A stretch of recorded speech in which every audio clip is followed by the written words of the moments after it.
Kung nagsisimula ka pa lang bilang isang content creator, pakinggan mo to. Ang dami mong ideas pero wala ka pa rin napopost. Tingin mo bakit kaya?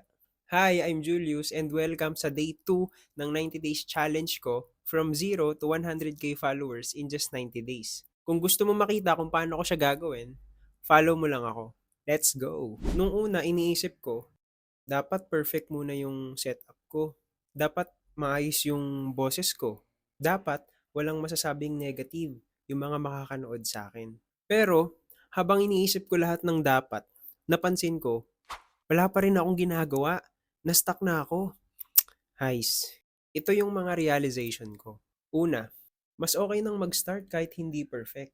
Hanggang sa isang araw, sinabi ko sa sarili ko, bahala na, magpo-post ako. And guess what? Hindi perfect. Pero at least, may nasimulan ako. Example na lang yung unang video ko. Walang nanood. Meron pero konti lang. Pero kung di ko yun pinost, hindi ako matututo. Hindi ko ma-overcome yung fear ko. Pangalawa, alam mo ba na mas okay nang may action kaysa puro plano? Naisip ko kahit gaano kaganda pa yung ideas ko, wala silang silbi kung hindi ako a-action. Kaya ngayon, alam mo, mas inuuna ko na yung paggawa kaysa pag-overthink. Kung gusto mo mag-start, subukan mo lang gumawa ng isang video ngayon. Kahit hindi perfect, tapos i-upload mo. Pangatlong realization ko, mas mahirap magsisi kaysa magsimula.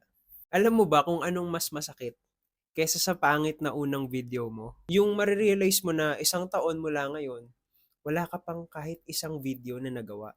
In short, wala ka pang nasimulan. 'Di ba sakit? Nakakapanghinayang, sayang yung oras. Okay, ano dun sa tatlong realization ko yung nakaka-relate ka? Comment down below. Follow for more tips.